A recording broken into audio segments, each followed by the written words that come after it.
Quran surat Ar-Rum ayat nomor 21. Kata Allah Ta'ala, wa min ayatihi an khalaqalakum min anfusikum azwajan litaskunu ilaiha wa ja'ala bainakum mawaddah wa rahmah inna fi dzalika la ayatil liqaumi yatafakkarun.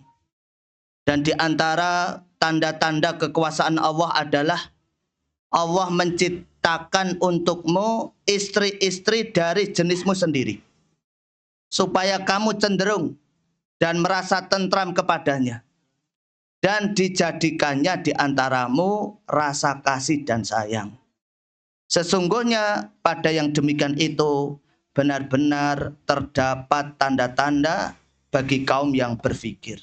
Ini ayat yang menjelaskan kepada kita Bapak Ibu bahwa syariat Islam menuntut kita untuk bisa mewujudkan keluarga yang bahagia.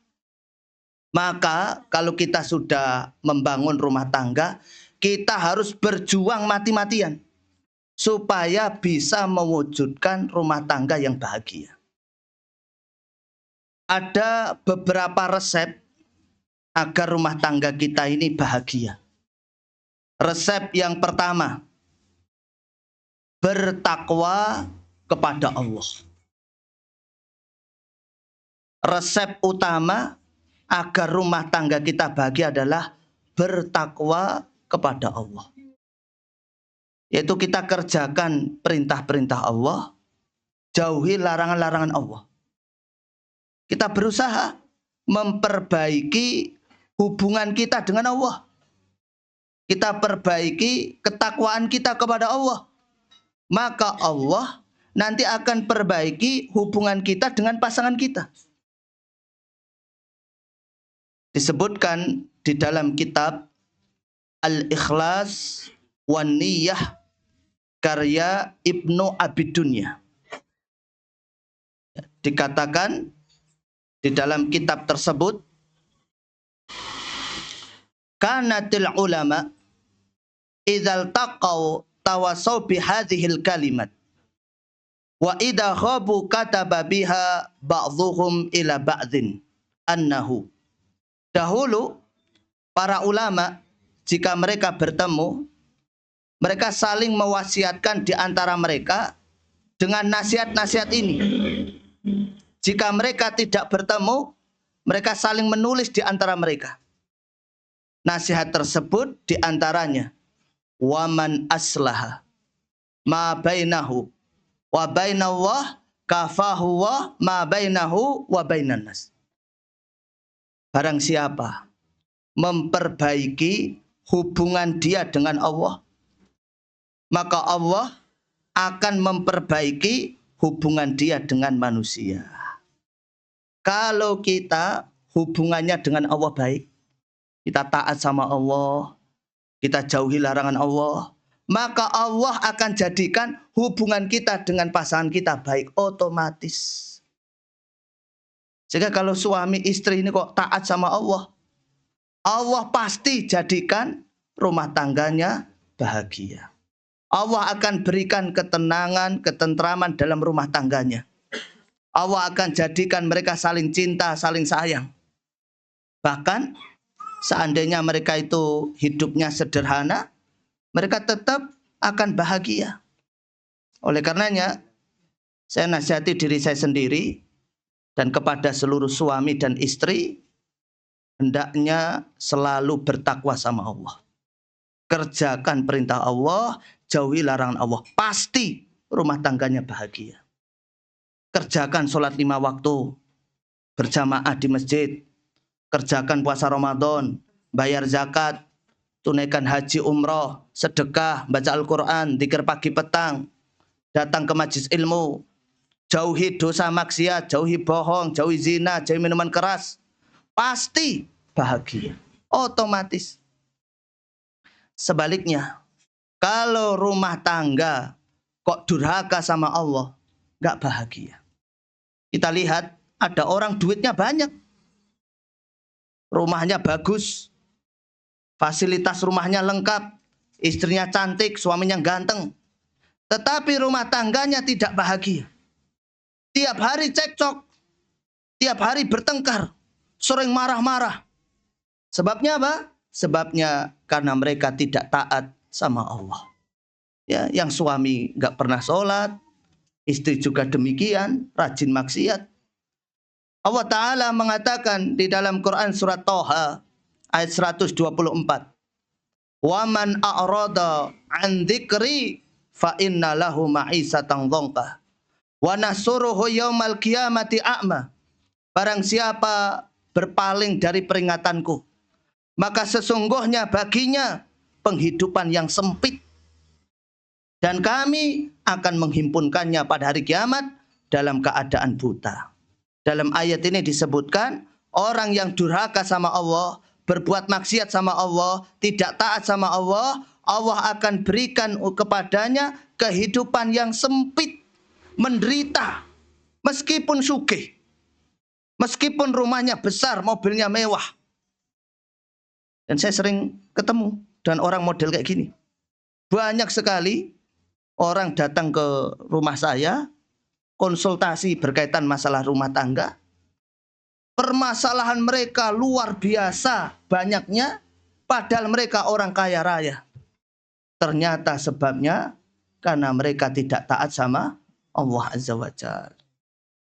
Sebaliknya, mungkin di sana ada rumah tangga kehidupannya sederhana. Ya, motornya sederhana, rumahnya kecil, bahkan mungkin masih ngontrak. Tapi kehidupannya penuh dengan kebahagiaan, penuh dengan ketenangan. Kita kalau ketemu dengan mereka selalu senyum, memancarkan wajah yang bahagia. Padahal mungkin dia banyak permasalahan.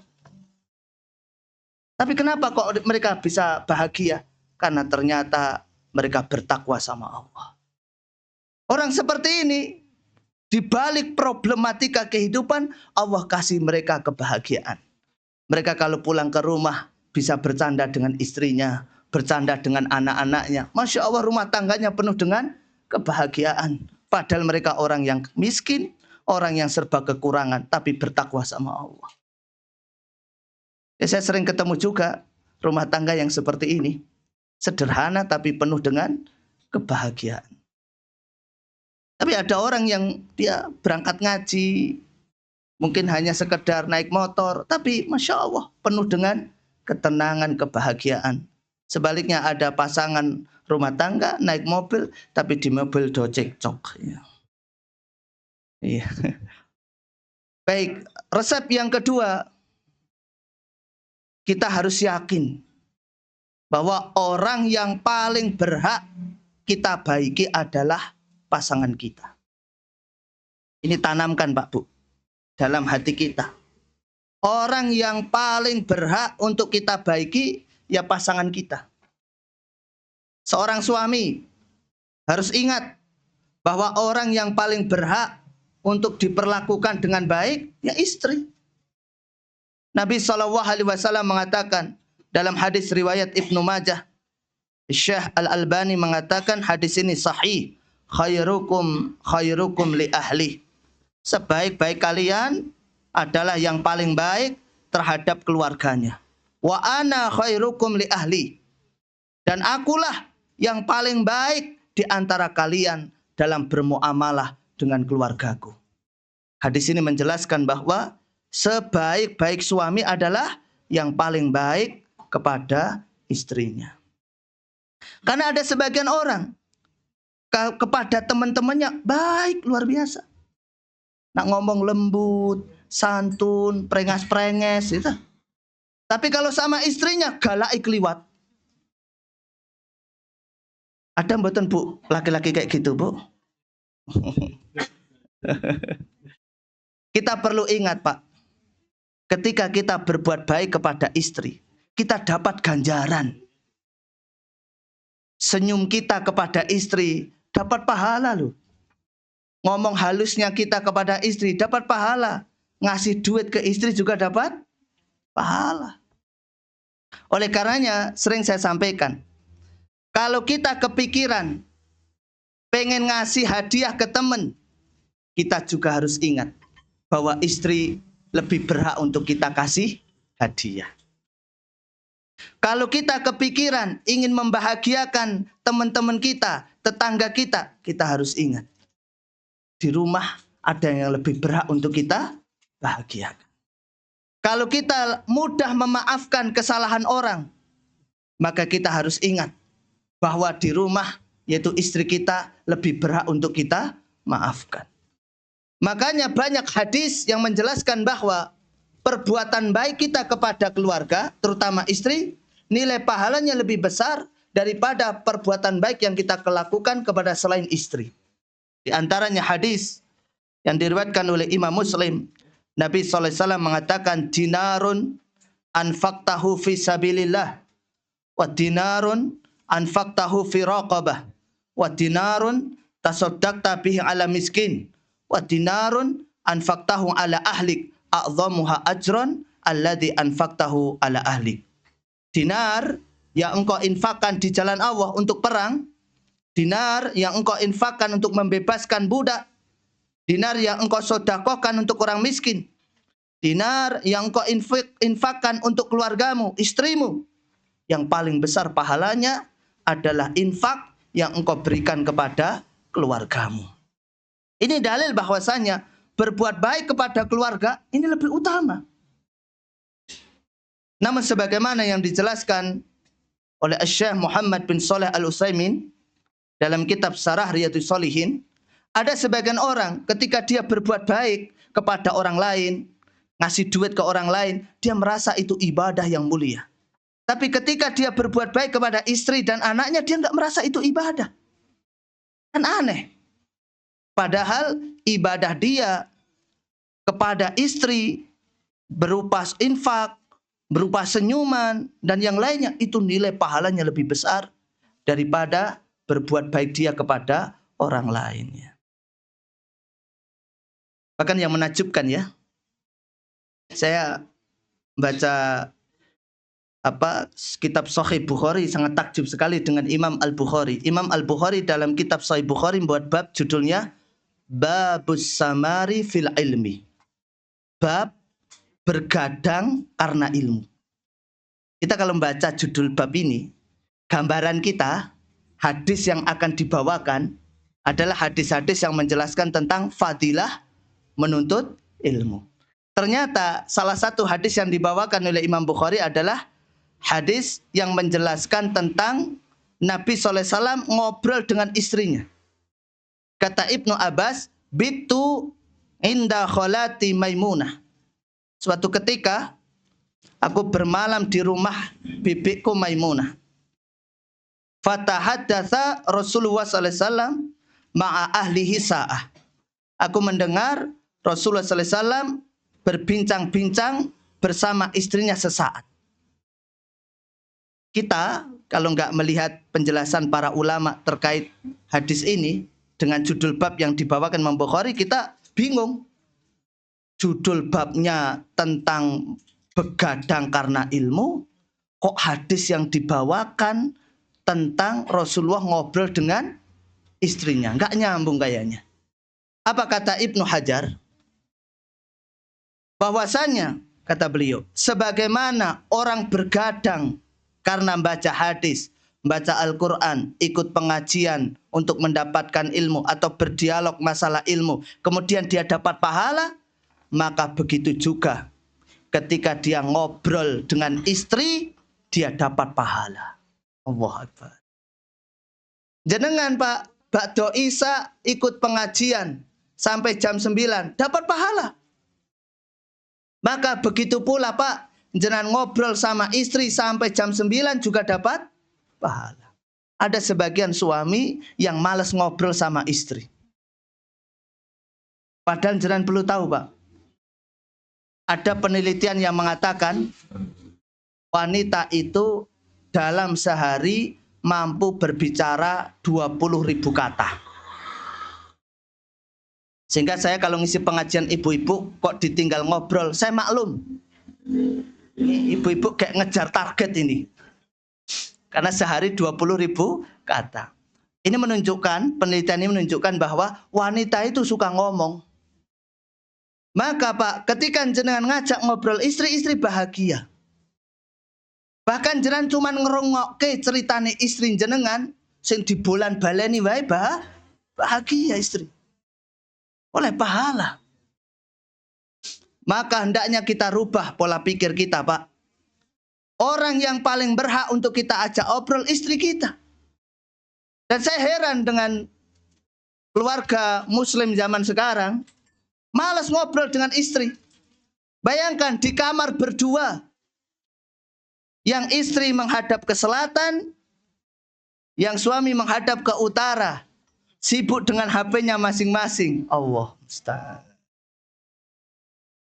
Betul ya Bu ya? Masya Allah. Alhamdulillah saya enggak Pak.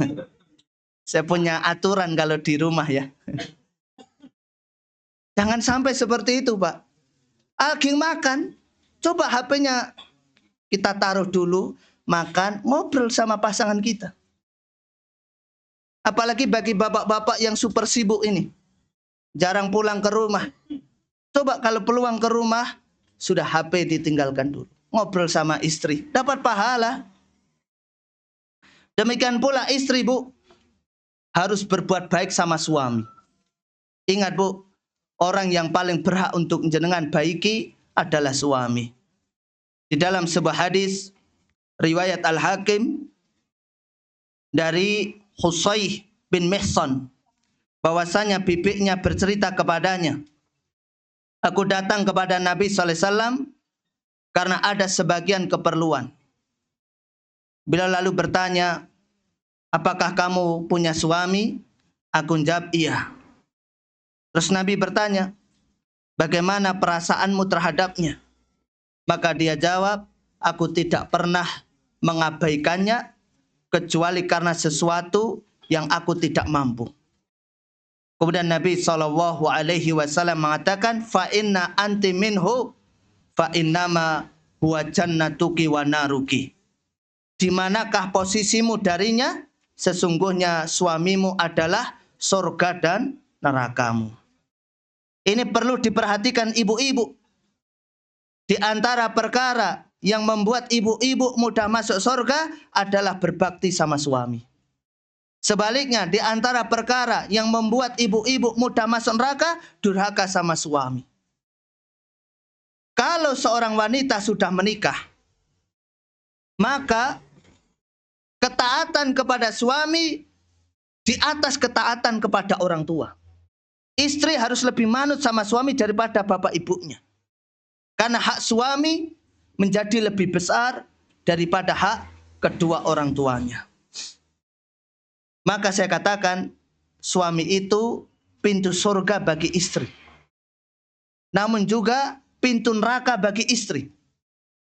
Kalau seorang wanita, dia kok baik sama suaminya, itu nak ngomong halus, lembut, santun, ya, tak pernah ngeluh, ya, murah senyum, ya, dikasih duit berapapun nerima, itu.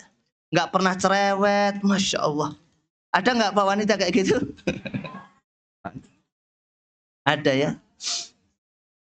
Ibunda Khadijah radhiyallahu anha, beliau itu seumur hidup belum pernah berbicara tinggi kepada Nabi SAW. Istri jenengan nggih ngoten, Pak? Hah? Kok dorawanin jawab toh, Pak? Masya Allah. Langka sekarang cari istri yang nggak ngomong tinggi di depan suami. Kalau ibu-ibu bisa baik sama suami, masuk surga, Mas. Tapi kalau ibu-ibu ya sama suami kok galak, itu nggak ngurmati suami, ngomongnya kasar, kok kayak ngeluh, ini bahaya. Bisa terancam masuk ke dalam neraka wal iyadu billah. Baik, sekarang kita bahas resep agar rumah tangga kita bahagia yang ketiga. Suami berusaha melaksanakan hak-hak istri. Demikian pula istri berusaha menunaikan hak-hak suami. Disebutkan dalam hadis yang diriwayatkan oleh Imam At-Tirmizi, derajatnya hasan, kata Nabi sallallahu alaihi wasallam, ala inna lakum ala nisaikum haqqo. Ketahuilah bahwa kalian para laki-laki punya hak atas istri kalian. Walinisaikum alaikum haqqo. Dan istri kalian pun punya hak atas kalian. Di antara fenomena kenapa rumah tangga nggak bahagia, karena suami hanya pinter nuntut hak, tapi nggak mau menunaikan hak istri. Sebaliknya, istri pinter nuntut hak, tapi tidak mau menunaikan hak. Sampai-sampai ada sebagian wanita kalau kajian, ustadznya membahas tentang hak-hak suami, hak-hak istri, yang dibahas hanya hak-hak istri toh yang ditulis. Jadi kalau ustadznya lagi menjelaskan hak-hak istri, langsung ditulis itu 1, 2, 3, 4, 5. Tapi ketika dibahas hak-hak suami, ditinggal ngantuk. Ini bukti nggak peduli dengan hak orang lain. Kita bahas dulu hak-hak istri, dan ibu-ibu semangat. Silakan dicatat, Bu. Yang pertama, mengajari istri masalah agama. Oh iya, hak-haknya istri ya. Ya, ini hak-haknya istri. Mengajari istrinya masalah agama. Jadi salah satu hak istri adalah istri diajari masalah agama oleh suami. Bahkan suami harus memotivasi istrinya agar melakukan ketaatan. Ini yang banyak yang lalaikan. Banyak suami yang penting hanya cari duit tanpa memperhatikan agama istrinya. Allah Ta'ala berfirman di dalam Quran surat At-Tahrim ayat nomor 6. Kata Allah Ta'ala, ya ayyuhalladzina amanu qu anfusakum wa ahlikum nar. Wahai orang-orang yang beriman, pelihara diri kalian dan keluarga kalian dari api neraka. Ali bin Abi Thalib radhiyallahu anhu, sebagaimana dalam kitab Tafsirul Quranil Azim karya Ibnu Katsir, ketika menafsirkan ayat ini beliau mengatakan addibuhum wa'allimuhum. Ajarkan adab kepada mereka dan ajarkan ilmu agama kepada mereka. Maka seorang suami ya, dia harus berusaha ngajari istrinya ilmu agama. Ya, diajari ilmu agama. Kalau nggak mampu gimana? Ajak istrinya datang ke pengajian. Ajak istrinya datang ke pengajian. Maka bapak-bapak, jenengan kalau bisa di rumah ada kajian keluarga. Jenengan sebagai pematerinya, jamaahnya istri jenengan, dan anak-anak jenengan. Masya Allah, indah seperti itu. Tapi kalau jenengan nggak punya waktu, ajak istri jenengan datang ke pengajian. Ya, seminggu sekali minimal. Dan suami, dia harus memperhatikan agama istrinya. Ya, nyuruh sholat terutama. Makanya Allah perintahkan khusus para suami untuk memperhatikan sholat keluarganya. Dalam Quran surat Toha ayat 132, Allah mengatakan wa'mur ahlaka bis sholat. Perintahkan kepada keluargamu mendirikan sholat. Ini ayat turun untuk kaum laki-laki. Laki-laki disuruh oleh Allah untuk memperhatikan sholat istrinya, anak-anaknya. Wastabir alaiha. Bersabar kamu dalam mengerjakannya. Saya sangat prihatin sekali kalau ada suami nggak peduli dengan sholat istrinya. Istri mau sholat enggak sholat juga. Anaknya mau sholat enggak sholat. Mau gimana mau bahagia model kayak gini? Ini mau gonta-ganti pasangan 1000 kali pun nggak akan menemukan sakinah, ketenangan. Maka jenengan Pak, cek istrinya, dia sholat gak? Kalau sudah sholat, nasihati dia untuk sholat sunnah. Kalau sudah sholat sunnah, nasihati dia untuk ibadah-ibadah yang lainnya. Kemudian hak istri yang kedua, memberikan nafkah dan tempat tinggal kepada istrinya sesuai dengan kemampuan. Seorang suami wajib memberi nafkah dan tempat tinggal kepada istri. Disebutkan di dalam sebuah hadis, ada seorang sahabat bertanya, "Ya Rasulullah, ma haqqu zaujati ahadina alaih?" Wahai Rasulullah, apa hak istri salah seorang dari kami atas suami? Rasulullah jawab, "Antut imaha idza ta'imta." Kamu memberi makan ketika engkau makan. Berarti seorang suami wajib ngasih makan istrinya. Berdosa kalau ada seorang suami kok nggak ngasih makan istrinya. Dan ingat Pak, uang yang kita keluarkan untuk kebutuhan nafkah istri kita, pahalanya besar luar biasa. Bahkan ada sebagian ulama itu punya pendapat, seorang laki-laki harus ngasih makan istrinya seperti dulu bapaknya ngasih makan kepada istrinya itu. Ini makanya berarti nak jenengan ngepek anak wong sugih, Pak.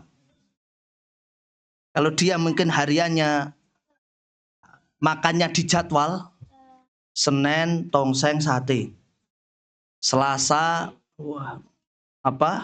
menu-menu yang lainnya dijadwal. Kemudian jenengan nikahin dia, maka sebagian ulama mengatakan jenengan ngasih makan istri jenengan harus podo minimal dengan dulu ketika dia makan bersama keluarganya. Waduh. Ini pendapat sebagian ulama. Ini berat, Pak. Ya. Tapi yang jelas jenengan harus punya kewajiban ngasih makan istri. Terus kata Nabi apa? Wa taksuha idza tasaita. Engkau memberi pakaian ketika engkau berpakaian. Sehingga kata para ulama, nafkah yang wajib untuk istri itu makanan, pakaian. Dan satu lagi nanti tempat tinggal. Sebagaimana kata Allah dalam Quran surat At-Talaq ayat nomor 6, askinuhunna min haitsu sakantum min wujdikum. Tempatkanlah mereka para istri di mana kalian bertempat tinggal menurut kemampuan kalian. Rumah ini nggak harus punya sendiri ya. Boleh ngontrak ya semampu kita. Kalau suami dia sudah ngasih makan istrinya, sudah ngasih pakaian istrinya, sudah ngasih tempat tinggal istrinya, maka dia sudah gugur kewajibannya. Adapun skincare, Bu, itu nggak wajib bagi suami. Jadi kalau suami kok ngasih duit untuk beli skincare, itu kemurahan hati suami. Jangan dianggap itu sebuah kewajiban. Itu sedekah suami kepada jenengan.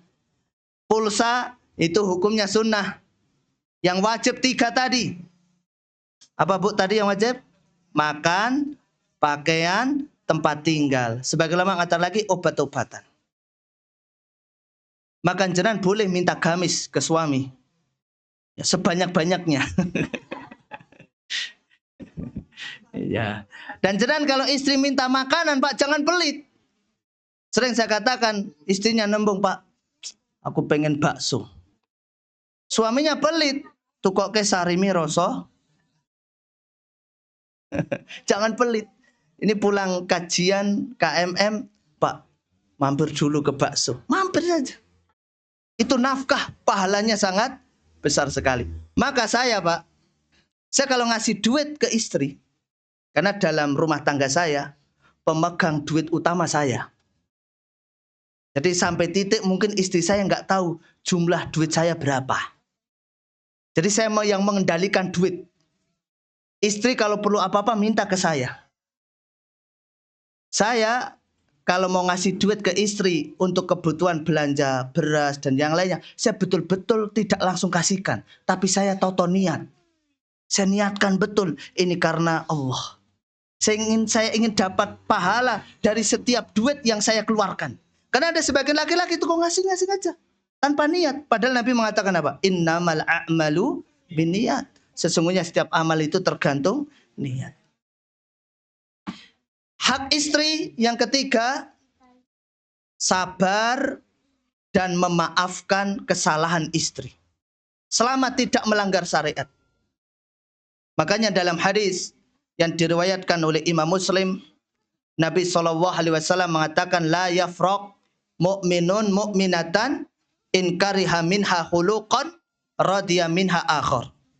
Jangan seorang mukmin membenci seorang mukminah. Jika dia benci salah satu perangainya, niscaya dia akan menyukai perangai yang lainnya.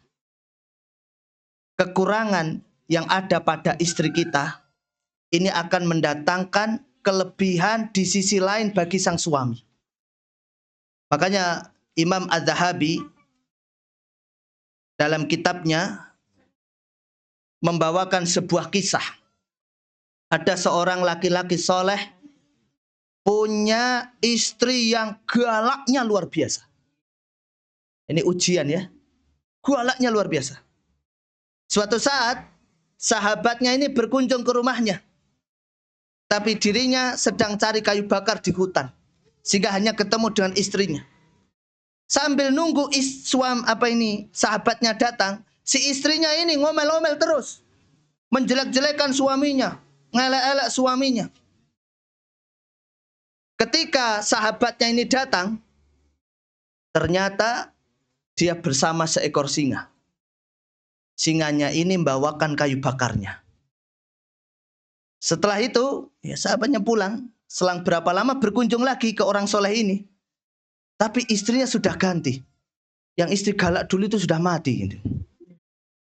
Sekarang ganti yang solehah, ngomongnya lembut, halus, bagus sekali. Sama, suaminya sedang cari kayu bakar, ditunggu oleh sahabatnya ini. Ketika pulang, ternyata dia mikul kayu bakar sendirian, tanpa seekor singa. Kemudian ditanya, dulu pas istrimu galak, ya, kamu dibantu seekor singa dalam masalah cari kayu bakar. Sekarang istrimu solehah, singanya mana? Apa jawaban seorang soleh itu? Tidak akan berkumpul antara istri yang solehah dengan singa. Maksudnya apa? Kalau kita punya istri, kemudian dia memiliki kekurangan A, B, C, D, maka Allah akan kasih kita kelebihan A, B, C, D. Jangan punya istri galak, cerewet, luar biasa Pak. Tapi jangan sabar. Kalau pas cerewet jangan tetap senyum. Jangan disentak-sentak tetap senyum. Bisa jadi bisnis jenengan lancar. Rezeki lancar. Kenapa kok rezeki lancar? Karena itu sebagai ganti kompensasi le istrinya apa? Galak. Maka jenengan ketika sabar menghadapi kekurangan istri, maka jenengan akan dapat ganti yang lebih baik. Yang terakhir saya ingin sampaikan hak-hak suami. Ini ibu-ibu jangan pura-pura ngantuk ya. Hak suami yang pertama, mentaati perintah suami. Ibu-ibu disuruh apapun oleh suami, nggak boleh bantah. Jangan Bu, kalau disuruh suami jawabnya gini. Nggih sayangku. Bu, buatkan kopi. Nggih sayangku. Bu, awakku gregesi tolong pejeti. Nggih sayangku.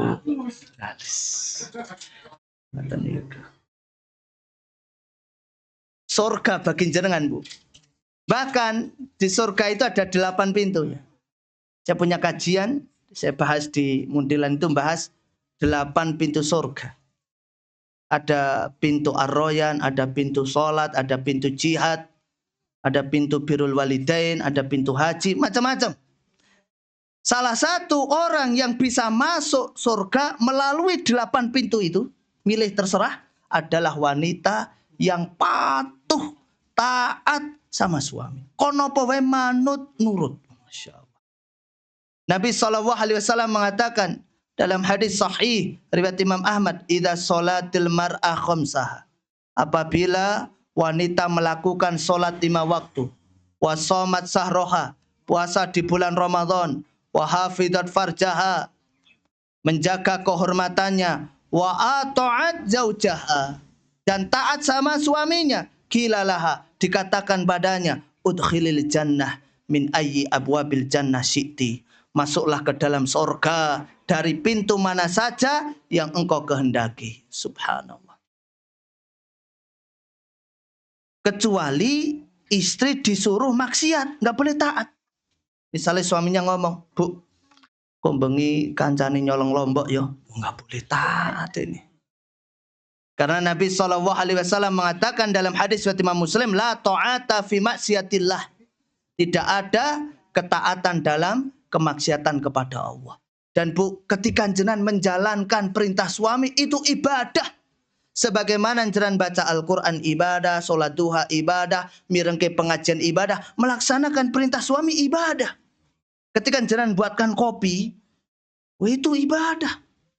Itu dosa-dosa gugur. Kenapa dosa-dosa gugur? Karena setiap kebaikan menggugurkan dosa. Berarti ketika nggawa ke kopi, dosa-dosa rontok, Masya Allah. Dihidangkan, pahala besar. Nanti tanya lagi, onten dawuh punapa melih sayangku. Wah. Gawake gedang goreng, mangkat meling, goreng. Oh, dosa-dosa rontok, pahala mengalir deras. Disajikan sumangga wonten dawuh napa melih. Tolong pejeti, kesel aku. Nggih, pejeti. Selesai mejeti tanya lagi, wonten dawuh napa melih. Wah. Surga itu. Surga. Subhanallah. Tapi kalau ibu-ibu disuruh ngeyel, bantah, diancam neraka. Disuruh suaminya, Bu, buatkan kopi, gawe dewe. Bu, tolong pejeti dewe. La haula wala quwata illa billah. Bu, kalau suami jenengan sampai ketakutan sama jenengan perlu banyak istighfar. Ya. Nabi SAW mengatakan, di antara wanita terburuk adalah wanita yang kasar dan galak. Itu wanita terburuk. Ada seorang suami sampai ketakutan sama istrinya. Masuk rumah, krungu suara sendal istri srek-srek wis mak ndredeg ngono. Ini rawani mulih itu bahaya. Baik, hak suami. Yang kedua, menjaga kehormatan. Istri harus menjaga kehormatan. Allah mengatakan dalam Quran surat An-Nisa ayat 34, fas-solihat qanitat hafizat lil ghaibi bima hafidallah. Wanita yang solehah ialah yang taat sama Allah, memelihara diri ketika suaminya tidak ada karena Allah telah memelihara mereka. Imam At-Tabari rahimahullah dalam kitab tafsirnya menjelaskan ayat ini dengan mengatakan, maksud ayat ini, wanita solehah itu wanita yang menjaga diri ketika suami tidak ada. Yaitu menjaga kemaluannya. Tidak selingkuh. Saya prihatin sekali di Kabupaten Magelang ini banyak sekali kasus perselingkuhan. Bahkan beberapa waktu yang lalu ya, ada seorang jamaah yang cerita, yang selingkuh ini nggak kaleng-kaleng ya, ustadz malahan. Sering sekali ya, saya diceritani dia selingkuh berulang kali, sampai istrinya gugat cerai. Ini orang ustadz, hafal Al-Quran.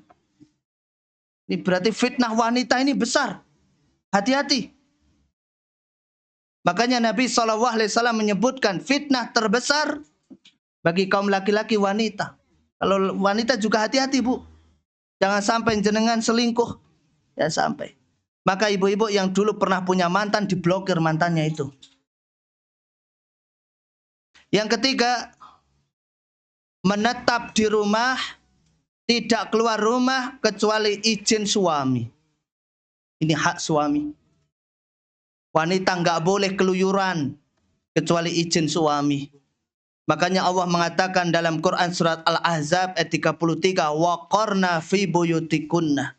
Dan hendaklah kalian wahai para wanita tetap di rumah.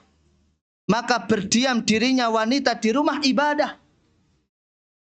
Berkata Syekhul Islam Ibnu Taimiyah dalam kitab Majmu' al-Fatawa,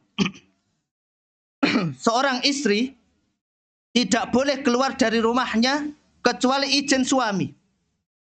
Jika dia keluar rumah tanpa izin suami, maka dia telah melakukan kedurhakaan, berbuat maksiat sama Allah, sama Rasulnya, berhak dapat adab. Ngeri ya. Wanita keluar rumah ngaji, pengajian, nggak izin suami, dosa besar. Wanita keluar rumah ke pasar, nggak izin suami, dosa besar. Maka Bu, jenengan kalau mau keluar rumah izin suami. Pak, saya mau minta izin ya, saya mau ikut pengajian di Ijma. Minta izin. Jangan sampai jenengan keluar rumah ngaji tanpa izin suami. Suami pulang bingung golekin jenengan. Jangan sampai. Terus yang keempat, ini yang terakhir Bu. Penting. Dicatat dengan huruf kapital Bu.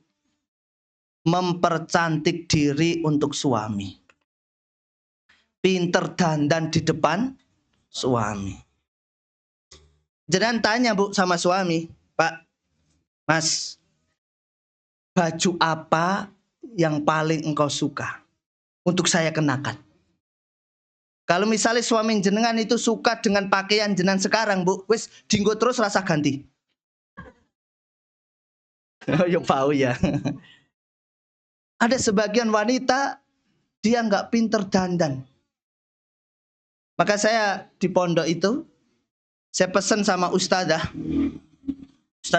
pondok. Itu santri-santri, kalau mau tidur, disuruh latihan dandan. Jadi kalau mau tidur, santri-santri do dandan. Biar apa? Biar latihan dandan. Besok lulus pondok, rapi, sudah pinter dandan. Karena ada wanita nggak pinter dandan. Lipstikan sampai tekan untu, wonos. Bedaan raroto, ya Allah. Maka perlu latihan dandan. Maka ibu-ibu dandanin jenengan untuk suami ibadah. Jenengan sisiran, pakai parfum, pakai baju yang bagus ibadah. Makanya ketika Nabi ditanya tentang ayyun nisa khair, siapa istri yang baik? Kata Nabi apa? Allati tasurruhu idza nadara, yaitu yang menyenangkan suami ketika ia memandangnya.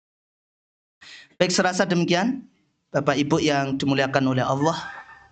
Mudah-mudahan nasihat yang singkat ini bermanfaat bagi saya dan tentunya bagi Bapak Ibu sekalian. Ada door prize ini ya.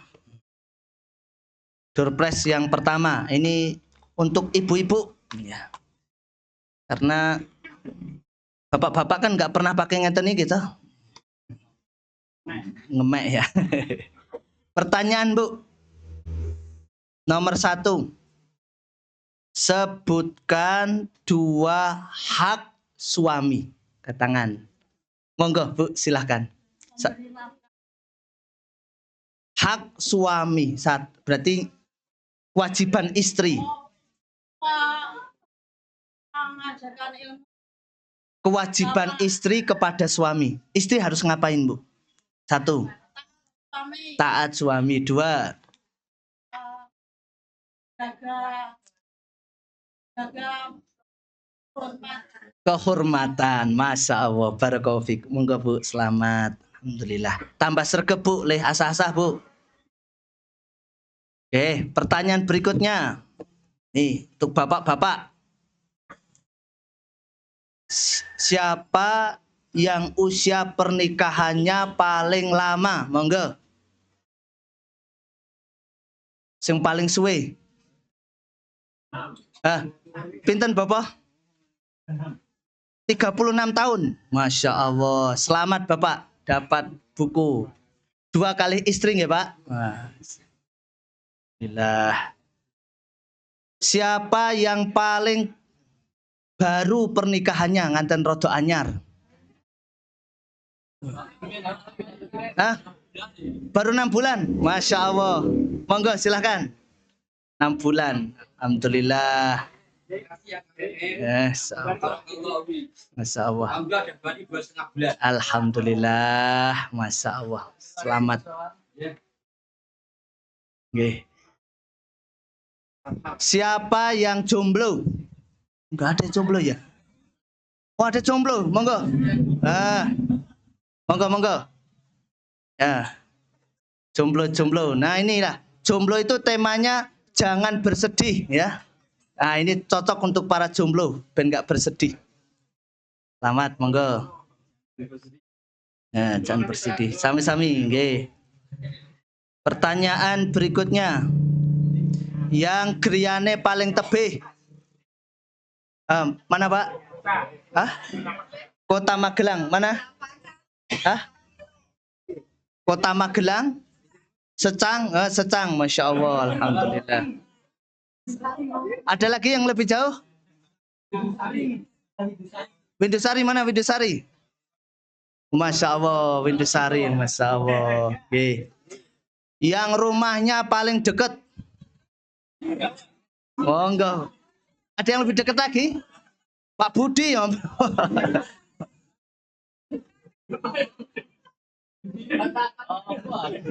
Emal tuan rumah nih, Mas. Monggo. Monggo, Masya Allah. Oke. Pertanyaan berikutnya.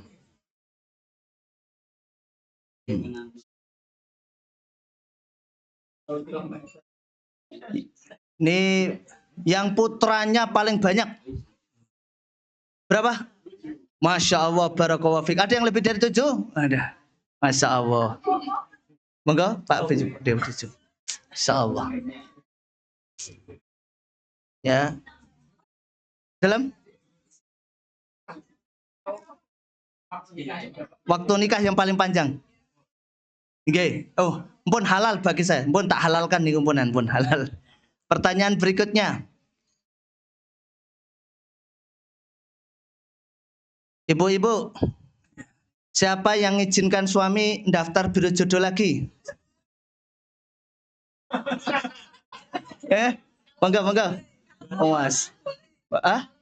Oh, kalau mau boleh, monggo siapa hadiah nih, Masya Allah.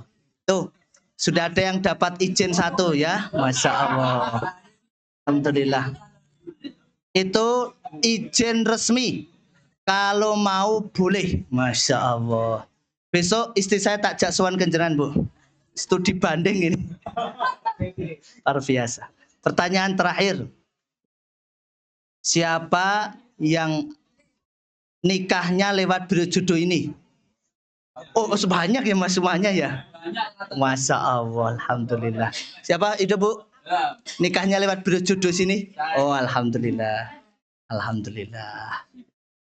Ini pahala relawan biro jodoh ini besar sekali. Selama mereka menjalin hubungan pernikahan, mulai dari akad ijab kabul sampai wafat, itu pahala ngalir tiap detik. Masya Allah. Maka bersemangatlah menjodoh-jodohkan. Mudah-mudahan bermanfaat. Ada tutur kata yang kurang berkenan, saya mohon maaf. Saya akhiri. Wabillahi taufik wal hidayah. Wassalamualaikum warahmatullahi wabarakatuh. Oh, ada yang mau tanya? Ya, monggo silakan Bu kalau ada.